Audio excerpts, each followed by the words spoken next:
Thank you for the nice introduction. It's good to be here.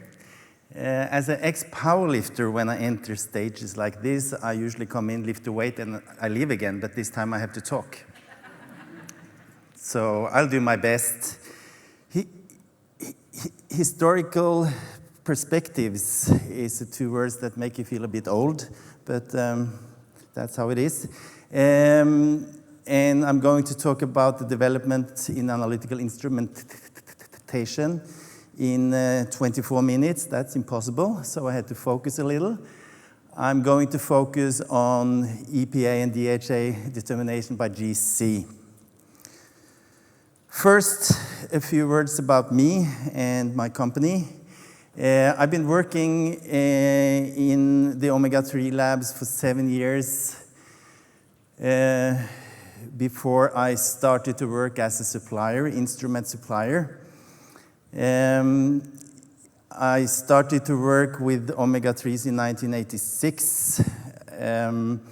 I started as an instrument supplier in 93. In 1999, with the help and inspiration from BLT, Berg Lipid Tech, I established SAMSI. Many of you may wonder what these names mean, and it's really from the farm where I was born and raised, and the real name of the farm was Sans Souci, which means no problems, I'm told. So let's hope we can live up to that. We are a member of GOED since 2 years, and we are also a member of Blue Legacy. Kragerø is more known for painters than for omega-3. There was a guy called Edvard Munch living in our city for some years, and he did one of the paintings you may have seen before called Scream. That's the feeling a lot of you get when you have to dig into analytical chemistry. He also made another picture called The History. And my history with this picture is that the little boy on the painting became my teacher. So that's also historical perspectives. So let's dig into the history. In 1986, I started to work at Hydro R&D Center. They were supporting what was going to be Pronova and today BASF.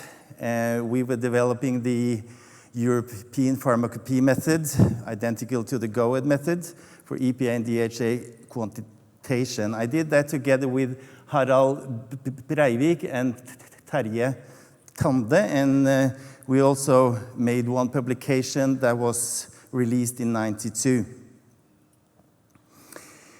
This was the instrument we started to use with a capillary column. It was Italian-made Carlo Urba 6000.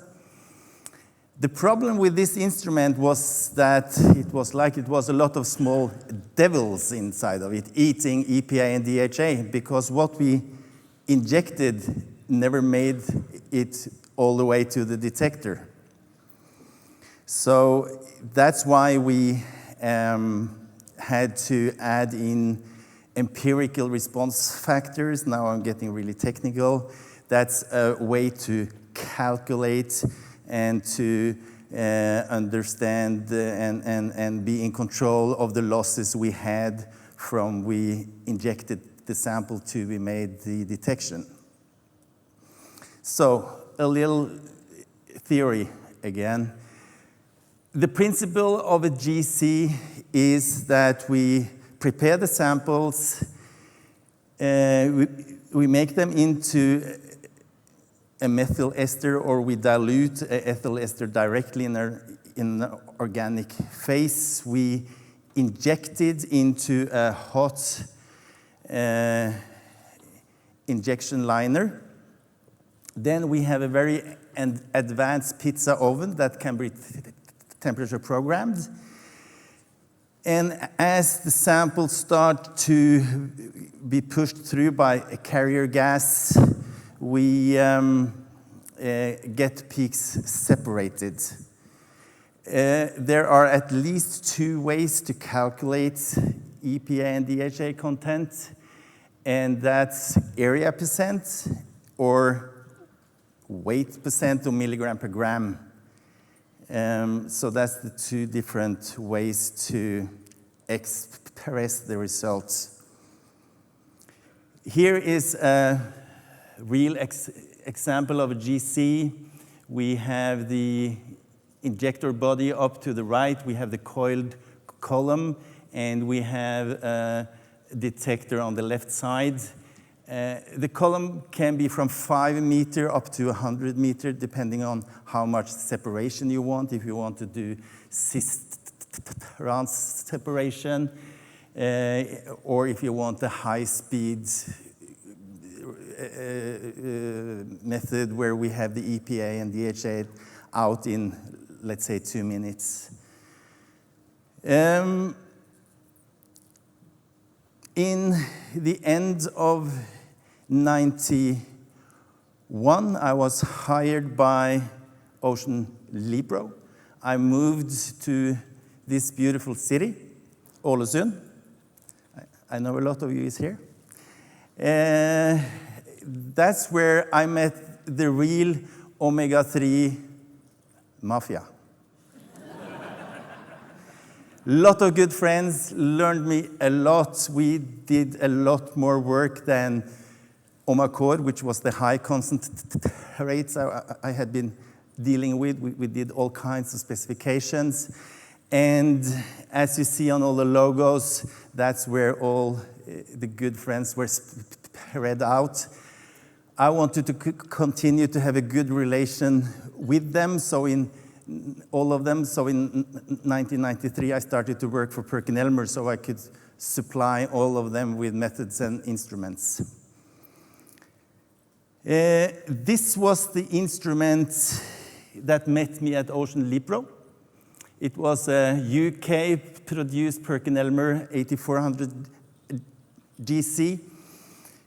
And at the same time as we were working in Norway, there was also a Dr. Ackman in Canada working with method development for AOCS. And he claimed in his method that he didn't have any small devils inside his GC eating EPA and DHA.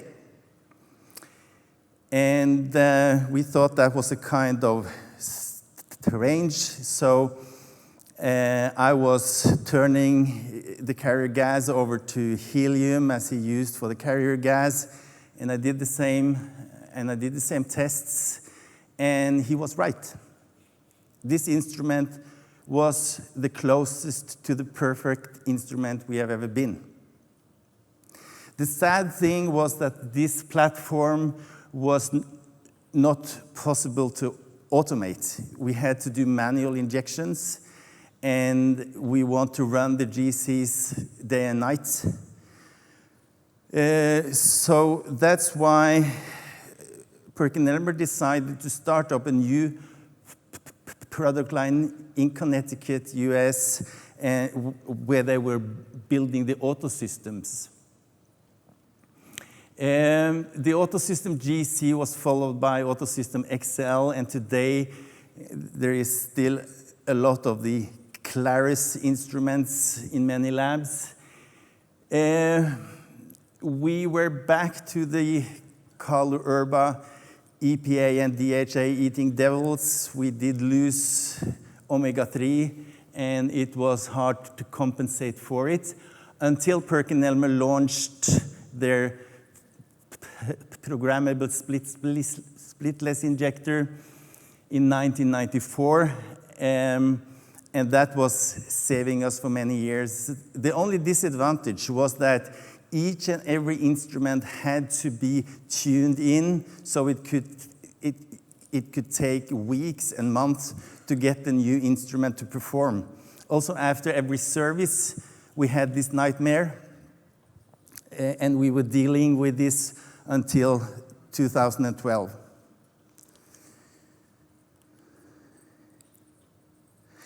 The major GC supplier in the world is Agilent Technology. They have about 70% of the GC market in total, but in the omega-3 world, they are not that present. I'm sure they have units that is working fine. I've had bad experience, and I've also been talking to other labs having the same experience as me. They are not performing as we would like them to see. They may be good when they're new, but we start to see lose in recovery.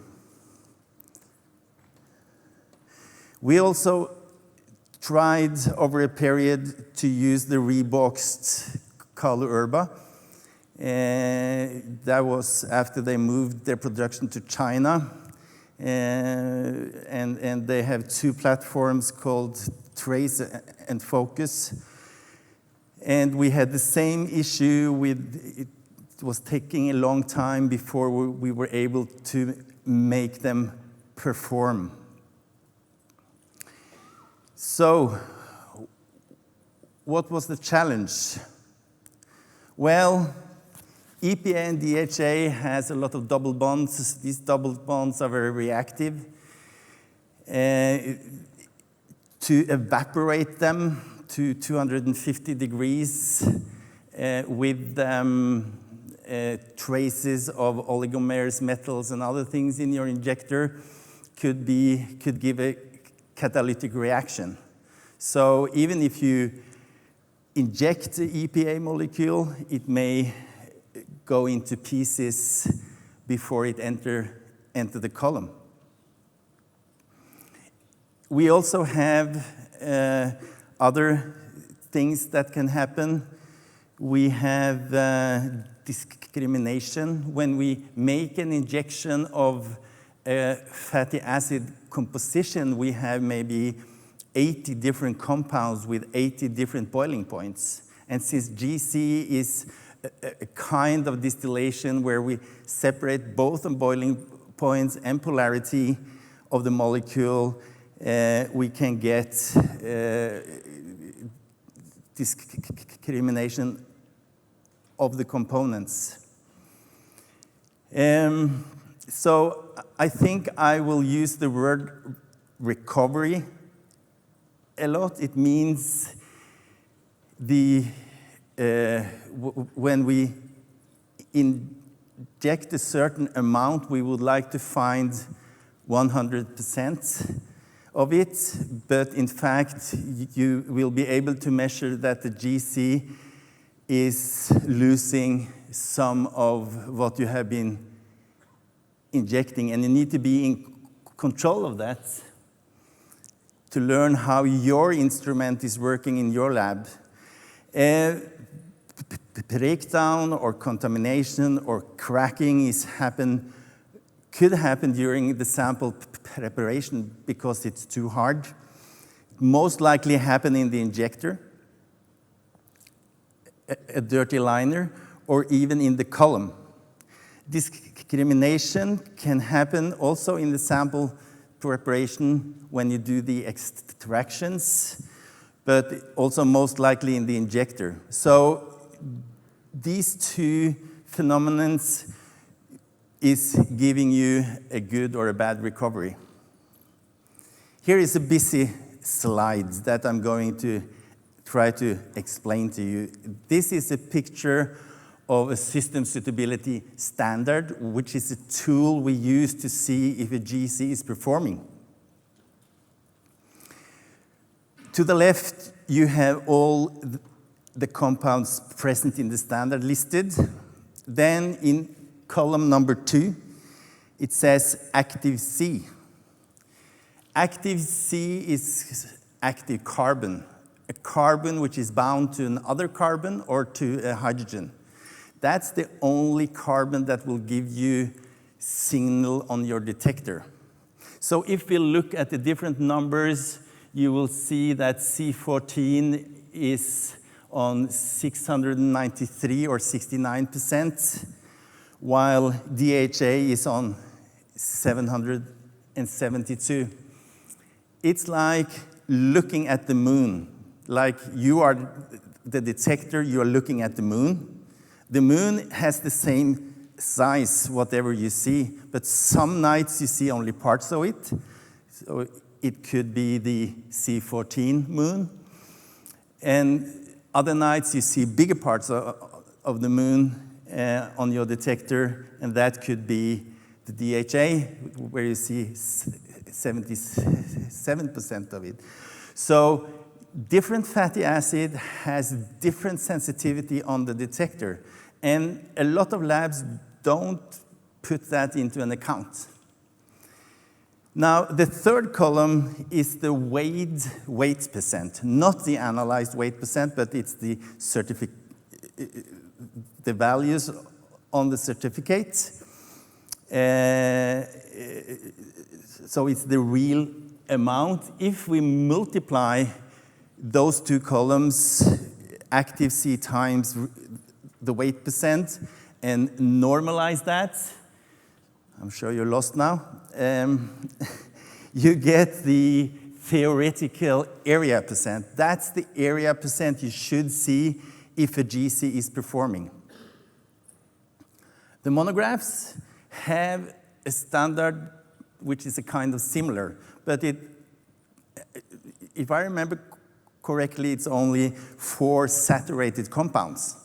So that will give you a picture if you have discrimination, but not if you have cracking of unsaturated compounds, because saturated fatty acids will never break down in an injector. So when we install a new system or after service, we want to see at least 95% recovery of EPA and DHA. And we want also to test the repeatability to see that our RSD percent is below 1%. That's what the GC should perform. So I hope that all of you go home and test your GCs. This is an example of certified standard from an accredited producer called Absolute Standards that we are working with. This is how the standard would look like on a GC. And there is one important rule, recommendation, that I would like to mention, because I know a lot of you like to take shortcuts. It's much faster to do an area percent, right? Much shorter sample preparation, but you really want to have the milligram per gram number. But you can calculate a correct area percent from a certified weight percent standard, but you can never calculate correct weight percent from an area percent report of a sample. That's a big mistake. You can go into trouble. Okay, let's see where we are today. Compared to the labs we had in the pre-90s, we have 4-5 times more labs to visit today. In Norway, we say that 50% of all GCs sold in the country is doing EPA and DHA. 50%. In Norway, we have either oil and gas, we have fish, or we have fish oil. That's the 3 things we are doing in Norway.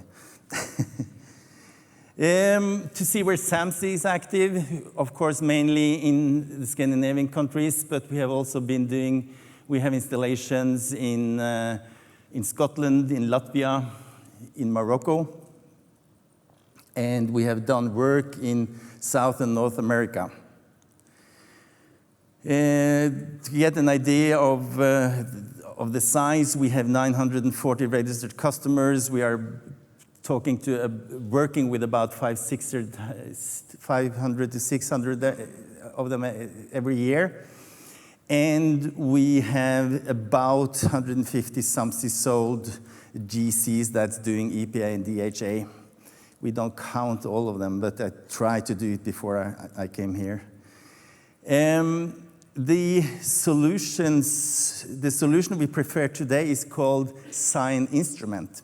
And that's for sure a new name of an old brand to your labs, because it was called Varian before.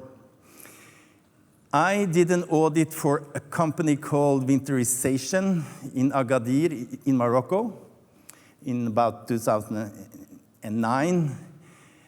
I gave them my standards to test, and I was very excited to see what I get back. But they showed me results that was close to the 8,000 GC. That was the perfect one we had in the early days. This is a GC built for the future. It has a low footprint. It's only half the size of most other GCs. And I want to show you quickly a few results of this standard I'm using when I'm looking for performance. And this is our 4 first labs, which was Nordic Pharma, Pharma Marine, EPAX, and BLT. We had 8 systems, 4 labs, 6 different operators. We got a recovery of 99% EPA, and we got a recovery of DHA of 98%. And the best part, the RSD, the variation between all of these labs was under 0.5%. That's better than what the instrument supplier is promising in their specifications. So we are really happy with that. Today, 7 years later, we have 48 something installed, signed 436 for EPA and DHA, analyzing in 21 different labs, reaching the same results with the exact same settings. We can use hydrogen as a carrier gas since the GC is EX certified. You can make hydrogen out of water, so you don't need any gas bottles anymore. That's the future, no gas bottles in the GC lab. You don't need expensive helium. You don't need to buy hydrogen in a cylinder or air in the cylinder. If you have clean water, clean air, you can do anything with generators. This instrument is completely remote control, means that we don't have to be in your lab to support you. We can upgrade, reboot, we can do anything with the instrument together with the operator without being there. There is also an online opportunity that's not been used by any of our EPA and DHA customers, but we are able to set this up online, make analysis, get the EPA and DHA results directly into the control room. Again, 16 of these 48 are in the Aasoldsen district. Thank you.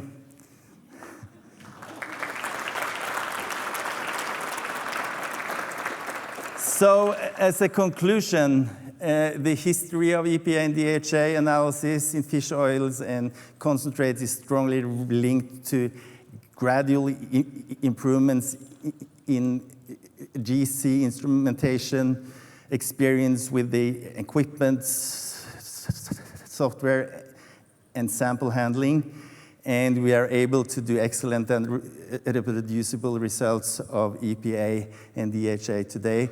With the new setup, my working pulse is much lower. I think will be avoiding a heart attack. This instrument will give me more year to my life. If you want to know more, or if you have lab technicians at home that maybe want to know more, I've also made a document that digs into details I was not allowed to do here because I could spend all your evening. But you can talk to me during the coffee breaks. You can have a USB stick as a SAMSI memory. So I see that my time is out. Oh, my speaking time is out.